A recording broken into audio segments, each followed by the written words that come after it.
नमस्कार दोस्तों, स्वागत है आपका स्टडी फॉर सिविल सर्विसेज में। देखिए, स्टडी फॉर सिविल सर्विसेज के छात्र हैं तो ये वाला टेलीग्राम जरूर ज्वाइन करके रखिए। यूट्यूब चैनल में हमारे साथ है तो भी ये वाला टेलीग्राम ज्वाइन करना बहुत ज्यादा जरूरी है। सारे नोटिफिकेशन, सारे अपडेट, सारे मोस्ट इंपोर्टेंट पिक्स, सारा रिवीजन सब कुछ यहाँ पे बताया जाता है। देखिए, ये हमारा एससीएस डेली क्विज चैनल है, इसमें डेली क्विज होती है, बिल्कुल फ्री में, इसको जरूर ज्वाइन कर लीजिएगा। ये हमारा इंस्टाग्राम का पेज है, इसको जरूर फॉलो कर लीजिएगा। Study for civil dot services करके अगर आप इंस्टाग्राम में सर्च करेंगे तो आपको मिल जाएगा। वीडियो के डिस्क्रिप्शन में इसकी लिंक दी हुई। इसमें आप स्टोरी सेक्शन जरूर देखते रहा करिए, प्लस इसमें हाईलाइट्स आते रहते हैं और प्लस पोस्ट आती रहती है, इनको जरूर फॉलो करते रहिए।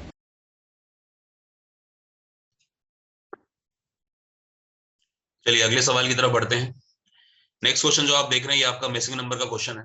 आपके सामने यहाँ पर मेंशन है 9A 8C 4B 3A 19B 2C 23B 10C और क्वेश्चन मार्क। अब अगर आप ध्यान से देखें यहाँ पर तो मैं रेड पेन से यहाँ पर आपको दिखा रहा हूँ कि ऑप्शन यहाँ पर देखो तो 9A और 3A, यानी कि यहाँ पर A 2 बार आ रखा है। ठीक है, ऐसे अगर आप देखें तो अगले में C जो है यहाँ पर 2 बार आ रखा है। मतलब आप कॉलम में चलेंगे तो कॉलम में यहाँ पर आपको 2 बार A दिख रहा है, 2 बार आपको C दिख रहा है। अब एक A, B और C तीन ही तो हमारे पास लेटर हैं, जिसमें से A 2 बार हो चुका है, C 2 बार हो चुका है। अब किसकी बारी आएगी? अब ऑब्वियस सी बात है B की बारी आएगी, यानी कि B भी 2 बार होना चाहिए। तो यहाँ पे B वाला ही आंसर होगा। अब आप देखो यहाँ A है, यहाँ C है, यहाँ A है, तो ये तीन ऑप्शन हो नहीं सकते। 18B ये आपका सही आंसर माना जाएगा। ठीक है, चलिए बढ़ते हैं आगे। एक और सवाल देखते हैं इसी से रिलेटेड। आइए, अगला जो क्वेश्चन आप देख रहे हैं ये सीरीज का क्वेश्चन है। ठीक है, तो ये बात करते हैं इसमें। यहाँ पर आपको 4 दिख रहा है, 18 दिख रहा है, इसको मैं ऐसे लिखता हूँ 4 18। अगला आपका यहाँ क्वेश्चन मार्क है, 100 है, 180 है, इसके आगे सीरीज जा रही है। ठीक है, तो हमें यहीं से ही पता लग जाएगा। देखो भाई, अगर हम 4 की बात करें तो 4 को क्या लिख सकते हैं हम? 4 को हम यहाँ पर लिख सकते हैं, देखिए अगर हम यहाँ पर 18 की बात करें, पहले 18 की बात करते हैं। देखो ध्यान से, अगर आपने यहाँ पर 2 का क्यूब करा और प्लस 3 का स्क्वायर करा तो 2 का क्यूब होता है 8 और 3 का स्क्वायर होता है 9। 9 + 8 17, यानी कि यहाँ पे लॉजिक नहीं बना। ठीक है, हमें क्यूब के साथ चीजों को लेकर चलना है। ठीक, अगर हम यहाँ पर बात करें कि 3 का जो क्यूब है वो कितना होता है 27, और 3 के स्क्वायर को अगर हम माइनस करें तो 27 - 9 18। ये बात बिल्कुल ठीक है। तो हो सकता है कि ऊपर भी ऐसा चल रहा हो। 2 का क्यूब 8 होता है और 2 का स्क्वायर 4 होता है, तो 2 का क्यूब 8 - 4 करेंगे 4 आ जाएगा। सही है। 10 की बात करते हैं, देखिए यहाँ पर 3 है तो शायद यहाँ 4 का रहा होगा। 4 का क्यूब - 4 का स्क्वायर, 4 का क्यूब होता है 64 और 4 का स्क्वायर होता है 16, यानी कि माइनस करने पर 48 होना चाहिए। और इसे वेरीफाई कौन करेगा? अगले वाला टर्म। देखिए यहाँ पर आना चाहिए 5 का क्यूब और 5 का स्क्वायर। 5 का क्यूब होता है 125 और 5 का स्क्वायर होता है 25, माइनस करने पे 100 आ रहा है ना, बिल्कुल ठीक है। यानी कि यही लॉजिक आगे कंटिन्यू हुआ होगा। तो यहाँ पर क्या हो जाएगा बताइए? 4 का क्यूब - 4 का स्क्वायर, यानी कि 64 - 16 48। सो 48 जो है यहाँ पर सही आंसर माना जाएगा। ठीक है, तो ये सीरीज का क्वेश्चन था। आगे बढ़ते हैं, चलिए अगले क्वेश्चन की बात करते हैं। अगला क्वेश्चन जो आप देख रहे हैं ये एनालॉजी का क्वेश्चन है। आपसे यहाँ पर बोल रहा है कि वृत्त का रिलेशन चाप से है। जी हाँ, बिल्कुल ठीक है। चाप छोटा सा होता है और वृत्त पूरा बड़ा होता है। टीवी स्क्रीन, अगर आप बात करें तो स्क्रीन जो है वो टीवी का ही एक छोटा सा रूप है, ये कह लीजिए उसका पार्ट है। कवर, कवर जो है वो पुस्तक का एक हिस्सा है। लेकिन चार्जर, चार्जर लैपटॉप का हिस्सा नहीं होता। चार्जर एक अलग एंटिटी है, लैपटॉप अलग है। देखिए, पुस्तक के ऊपर कवर होता है, टीवी के ऊपर स्क्रीन होती है और वृत्त के ऊपर ही चाप होता है, लेकिन लैपटॉप के ऊपर चार्जर नहीं होता। तो यही आपका सही आंसर माना जाएगा। Option number D will be the correct answer. अगला क्वेश्चन अब आपका ब्लड रिलेशन का है। देखिए, आपसे कह रहे हैं कि एक्स तथा वाई भाई हैं, तो एक्स और वाई जो है वो तो भाई हो गए भाई, तो दोनों को भाई बना दिया आपने। देखिए, वाई का पिता आर है। वाई का पिता कौन है? आर। तो आर अगर वाई के पिता है तो आर इन दोनों के पिता होंगे। टी का भाई एस है, टी का भाई एस है और एस एक्स का मामा है। अब आप देखो, एक्स का मामा है कौन? एस। तो इसका मतलब है कि एक्स की एक, पहले तो यहाँ पर क्या होंगी, इनकी मदर होंगी जिनकी शादी आर से होगी। लेट से मान के चलिए कि वो कोई पर्सन जेड है। अब जेड का एक कौन होगा? भाई होगा। ठीक है, जिसका नाम क्या है? एस। तो एस जो है तभी एक्स के मामा लगेंगे। फिर उसने क्या बोला है कि टी और एस, टी का भाई एस है ना, टी का भाई क्या है? एस है। अब अगर देखा जाए तो यहाँ पर ये जो जेड है वो भी टी हो सकती है ना, और हो सकता है कि इनका आगे कोई एक पर्सन या मतलब बहन या भाई कोई और भी हो टी। यहाँ पर दोनों ऑप्शन हो सकते हैं। आपसे कह रहा है आर का टी से क्या संबंध है? आर का टी से क्या संबंध है ना? तो आप देखो यहाँ पर और किसी की गुंजाइश नहीं है, क्योंकि नन ऑफ दीज तो हमारा ऑप्शन है नहीं। हालांकि आंसर हमारा नन ऑफ दीज होना चाहिए था टेक्निकली, लेकिन क्योंकि हमारे पास ऐसा ऑप्शन है नहीं तो हम यहाँ पे मानेंगे यही जो जेड है वही टी है। तो टी जो है वो आर के क्या लगे? पति लगे। तो आर का टी से क्या संबंध है? RT का पति लगाओ। ऑप्शन नंबर बी यानी कि हस्बैंड यहाँ पर सही आंसर हो जाएगा। नेक्स्ट क्वेश्चन देखिए, 4 2 1 21। 4 का स्क्वायर कितना होता है भाई? 4 का स्क्वायर होता है 16, 2 का स्क्वायर होता है 4, 1 का स्क्वायर होता है 1। तो अगर आप 16 4 20 और 1 को जोड़ देंगे तो वो 21 हो गया। ठीक है। 5 का स्क्वायर कितना होता है भाई? 25। 3 का स्क्वायर होता है 9, 8 का स्क्वायर होता है 64। तो 64 और 9 कितना हो गया? 73। 73 और 25 कितना हो गया? 98। यहाँ तक भी ठीक है। अब 6 का स्क्वायर कितना होता है भाई? 36। 7 का स्क्वायर होता है 49 और 3 का स्क्वायर होता है 9। अगर आप इन सबको जोड़ दें तो 36 और 9 ये हो गया 45, 45 और 49 ये हो गया आपका 94। So option number A will be the correct answer. ठीक है, कर लेंगे आप इस सवाल को भी। आगे चलते हैं। अब देखिए इस सवाल में आपको काउंटिंग ऑफ फिगर्स करने हैं, यानी कि त्रिभुजों की यहाँ पे संख्या, ट्राइंगल्स को आपको यहाँ पर काउंट करना है। अब आप देखो, अगर ये आपको बीच में एक रेक्टेंगल नजर आ रहा होगा, तो इस रेक्टेंगल के अंदर यहाँ पर इस तरह से ये बन रखे, ये दिख रहा है आपको, शेप दिख रहा है ना? तो अगर हम इसकी बात करें तो इसको हम एक बार अलग से बनाते हैं। देखो, अगर इसको हम अलग से बनाएं तो यहाँ पर 2 डायगोनल्स मिलाए गए हैं पहली बात, और एक यहाँ पर इस तरह से मिलाया गया है। तो यहाँ पर शॉर्ट ट्रिक लगा दीजिए। देखो शॉर्ट ट्रिक क्या लग सकती है? 1 2 3 4 5 और 6, 6 आएगा। 6 का डबल कर दो 12, यानी कि यहाँ से 12 आ जाएगा। ये इसकी शॉर्ट ट्रिक होती है कि कभी भी अगर आप किसी चतुर्भुज में ट्रायंगल निकालना चाहते हैं तो आप वहां पर 1 2 3 4 वाली काउंटिंग कर दें, और जो सबसे बड़ा नंबर हो उसमें आप 2 गुना कर दें। 2 का मल्टीप्लाई करने का मेन रीजन ये होता है कि हमारे पास डायगोनल जो होते हैं चतुर्भुज के अंदर वो 2 होते हैं, इसलिए हम ऐसा करते हैं। अब अगर आप देखो ये वाला आपको ट्राइंगल दिख रहा होगा यहाँ, तो यहाँ से कितना आ जाएगा? 1 और 2, यहाँ से आ जाएंगे 3, 3 यहाँ से आ जाएंगे, 3 ही यहाँ से आएंगे, 3 ही बच्चों यहाँ से आएंगे, और 3 ही आपके यहाँ से आएंगे। इसका मतलब यहाँ पर क्या हो गया कि अंदर वाला जो आप देख रहे हो वहां से 12, इस वाले से 3, इस वाले से 3, इस वाले से 3 और इस वाले से 3, तो 12 और 3 3 6, 3 9 और 3 12, यानी कि 12 और हो गए। तो 12 और 12 अगर आप यहाँ पर मिलाएंगे तो ये 24 हो जाते हैं। ठीक है, तो 24 तो आपके ऐसे ही आ गए। अब आप देखो 24 है, अब 24 के अलावा भी कुछ है क्या, उनकी बात करते हैं। आइए, हमें दूसरे ट्राइंगल्स के ऊपर अब देखना है। अगर आप देखो तो एक ट्राइंगल आपको ये भी तो दिख रहा होगा, इसे भी काउंट करना पड़ेगा।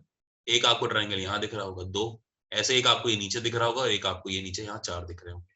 तो इस तरह से 4 ट्राइंगल और हैं, तो 24 + 4 28, 28 यहाँ पे इस सवाल का सही जवाब हो जाएगा। ठीक है, 28 will be the correct answer. अब इसी से रिलेटेड 2-3 सवाल और देखते हैं। आइए, अब यहाँ पर हमें बताने हैं कि टोटल नंबर ऑफ ट्राइंगल्स कितने हैं। देखो इसकी एक शॉर्ट ट्रिक होती है, ध्यान से समझेंगे। बेस ट्राइंगल काउंट करो, 1 2 3 और 4। तो बेस ट्राइंगल यहाँ 4 है, तो आपको लिखना कैसे है? 1 2 3 और 4, इस तरह से आप इसको लिखेंगे। अब आप देखिए 1 के सामने आप हमेशा 1 लिखेंगे, 1 और 2 जोड़ देंगे तो यहाँ पे 3 आ जाएगा, 3 और 3 को जोड़ देंगे यहाँ 6 आ जाएगा, 6 में 4 को जोड़ देंगे यहाँ 10 आ जाएगा। ठीक है, इसको करने का जो तरीका होता है वो होता है स्किप टेक मेथड। ठीक है, स्किप टेक मेथड, जैसे बताया जा रहा है वैसे का वैसे करिए। अब आपका काम है कि आप इन सबको जोड़ देंगे, तो 10 6 16, 16 3 19 और 1 20, यानी कि यहाँ पर तो 20 आ रहा है ओवरऑल ऐड करने पे। अब हमारा अगला काम होता है स्किप टेक मेथड लगाना। देखिए स्किप टेक मेथड की खास बात है कि हमेशा नीचे से ऊपर की तरफ आप लगाएंगे। तो सबसे पहले यहाँ आएगा स्किप, फिर आएगा यहाँ टेक, फिर आएगा स्किप, फिर आएगा टेक। स्किप का मतलब होता है छोड़ दीजिए, टेक का मतलब होता है ले लीजिए। तो टेक वाले 2 कौन है? 6 और 1 7, तो 7 और ले लीजिए, 27 आपका आंसर होगा। ऐसे क्वेश्चन को करने की ये ट्रिक होती है। तो 27 यानी कि option number A will be the correct answer. ठीक है, इस क्वेश्चन की बात करते हैं। देखिए इसमें कितने त्रिभुज हैं ये आपसे पूछ रहा है। अगर आप देखें ध्यान से तो 3 यहाँ से आ जाएंगे, ये जो आप इतना पोर्शन आप देख रहे हैं, तो यहाँ से आप ट्रिक लगाएंगे 1 2 तो 3। फिर आप देखो इस वाले पोर्शन में अगर आप ट्रिक लगाएंगे तो 1 2 3 यहाँ से। फिर अगर आप इस वाले पोर्शन में ट्रिक लगाएंगे तो 1 2 3 यहाँ से। तो 3 3 6 और 3 9, 9 तो भाई देखो आपने ये निकाल लिए, 9 तो ये आ गए।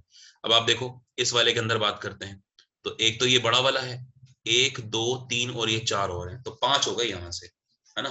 5 यहाँ से आ गए आपके। तो 9 + 5 14, तो देखो ये हो गए, और एक सबसे बड़ा वाला आपको दिख रहा है, तो 14 + 1 15, यानी कि सही जवाब क्या होगा यहाँ पे? 15। तो 15 will be the correct answer. ठीक है, चलिए आगे बढ़ते हैं। नेक्स्ट सवाल देखिए। सवाल में आपको total number of circles count करने हैं कि टोटल वृत्तों की संख्या यहाँ पर कितनी है। ठीक है, चलो भाई देखो वृत्तों की संख्या काउंट करते हैं। काउंट करिए, देखिए 2 तो यहाँ से हैं, 2 2 4 2 6 और 2 8, 8 तो वो हो गए। इसके अलावा देखिए 1 2 3 4 और 5, 5 ये छोटे हो गए, 13, 13 के बाद 1 2 3 और ये 4 बड़े वाले, 8 5 13 और 4 17, यानी कि 17 है यहाँ पर, तो 17 हमारा सही आंसर होगा। Option number C will be the correct answer. ठीक है, कर लेंगे। चलिए अगले क्वेश्चन को देखते हैं। आपसे कह रहे हैं कि ए बी का यह कहते हुए परिचय देता है कि वह मेरे पिता के पिता की पोती का पति है। ठीक है, ये चीज आपसे कह रहे हैं। तो देखो ए जो परिचय दे रहा है वो किसका दे रहा है, बी का। बी का परिचय देते हुए कहता है कि वह, ये जो बी है ना, ये बी कौन है, मेरे पिता के पिता की पोती। अब मेरे पिता के पिता की पोती कौन होगी, जो मेरी बहन होगी, वही तो होगी। तो पोती का पति है, पति कौन है, पति है ये बी। ठीक, तो आपसे कह रहा है कि बी ए से किस प्रकार संबंधित है। तो बी जो है वो ए का क्या लगा, बी जो है बेटा वो ए का लगा ब्रदर इन लॉ, यानी कि हिंदी में कहेंगे जीजा। ठीक है, तो सही आंसर आपका ऑप्शन नंबर सी हो जाए। क्लियर है सभी को। अगला सवाल देखिए, ये भी एक ब्लड रिलेशन का क्वेश्चन है, क्वेश्चन नंबर 77। आपसे कह रहे हैं कि एक आदमी की तस्वीर की ओर संकेत करते हुए संजय ने कहा, कहने वाला कौन है, संजय। तो संजय ने कहा इस आदमी की तस्वीर की ओर इशारा करते हुए कि इसकी जो माँ है वो मेरे पिता के पुत्र की पत्नी है ना। अब मेरे पिता के पुत्र की पत्नी है, और बोला है कि मेरी ना तो कोई भाभी है, ना तो कोई बड़े भाई की पत्नी है ना, और ना ही कोई बहन है। इसका मतलब मेरे पिता के पुत्र की पत्नी है ना, तो यही हो जाएगी यहाँ पर। ये जो पर्सन ए आप देख रहे हो यही इसकी पत्नी हो जाएगी। कह रहे हैं कि यह तस्वीर संजय के किससे संबंधित है। अब आप देखो यहाँ पे ये ए आ गया, और ए का ये कौन है, बेटा। तो यानी कि ये जो तस्वीर है वो संजय की किसकी लगी, बेटा पुत्र की लगी, यानी कि बेटे की लगी। तो option number C will be the correct answer. अच्छे सवाल हैं, इनको बहुत ध्यान से आपको देखने की जरूरत है। एक बार इसको पूरा अच्छे से दोबारा जरूर देखिएगा वीडियो को, ताकि आपको कॉन्फिडेंस फील हो सके। अगला जो क्वेश्चन आप देख रहे हैं मिसिंग नंबर का है। देखिए 17 और 18 को अगर आप जोड़ेंगे तो क्या आएगा, 35। तो 35 का वर्ग होता है 1225। 13 और 14 को अगर आप जोड़ेंगे, ये आपकी वैल्यू बनेगी कितनी, 27। तो 27 का जो वर्ग होता है वो होता है 729। ऐसे अगर आप 19 और 4 को जोड़ेंगे तो ये वैल्यू बनेगी 23, और 23 का वर्ग होता है स्टूडेंट्स 529। सो 529, 529 यहाँ पर सही आंसर होगा। तो लॉजिक क्या चल रहा है भाई, लॉजिक यहाँ पर ये चल रहा है कि पहले नंबर और दूसरे नंबर को जोड़ के, ठीक है, उनका जो नंबर आएगा उसका आप यहाँ पे वर्ग कर दें। ये यहाँ पे लॉजिक चल रहा है। उम्मीद करता हूं कि क्लियर हो गया होगा आपको। अगले सवाल की तरफ बढ़ेंगे, आइए। देखिए ये जो क्वेश्चन आप देख रहे हैं, ये लास्ट क्वेश्चन है आपका 79 नंबर। इसमें हम लोगों को बताना है, ये बेसिकली कोडिंग डिकोडिंग का सवाल होगा। ठीक है, चलिए देखिए इसकी अगर हम बात करें तो यहाँ पर बोला जा रहा है कि यदि किसी कूट भाषा में हैंड को SZMW बोला गया है। देखिए हैंड लिख लेते हैं HAND, हैंड को क्या बोला गया है, SZM और W। ऐसे आपसे कह रहा है कि मिल्क के लिए क्या कोड हो जाएगा वो बता दो भाई, है ना। तो देखो भाई ध्यान समझते हैं। H पे वैल्यू होती है 8, इस पे होती है 19, इस पे होती है 1 तो इस पे होती है 26, इस पे होती है 14 तो इस पे होता है 13, इस पे होता है 4 तो इस पे होता है 23। ऐसे यहाँ पर वैल्यू है 13, 9, 12 और 11। ठीक है, अब आप देखो यहाँ पर आपसे कह रहा है कि भाई क्या बनेगा। तो अगर हम बात करें तो बेटा 8 और 19 ये 27 है, यानी कि ऑपोजिट पेयर है। 26 + 1 भी 27 है भाई, ऑपोजिट पेयर है। 14 13 भी 27 है, ऑपोजिट पेयर है। ऐसे ही 23 और 4 भी 27 है, ऑपोजिट पेयर है। यानी कि हम कह सकते हैं कि यहाँ पर सारे के सारे विपरीत पेयर बने हैं। और आप पहले से जानते हैं कि अगर कभी भी इंग्लिश अल्फाबेटिकल सीरीज में किन्हीं भी दो लेटर्स का योगफल 27 बन जाता है तो हम कहते हैं कि वो दोनों के दोनों जो लेटर्स हैं वो एक दूसरे के ऑपोजिट है। ठीक, अब आप देखो 13 है तो 13 का ऑपोजिट क्या होगा फिर 14, 9 है तो कितना होगा भाई 18, 12 है तो कितना होगा 15, 11 है तो कितना होगा 16। ये इनके ऑपोजिट लेटर्स हैं। अब आप देखो सब में 27 हो रहा है, 14 पे वैल्यू क्या होती है N, इस पे R, इस पे O, इस पे P।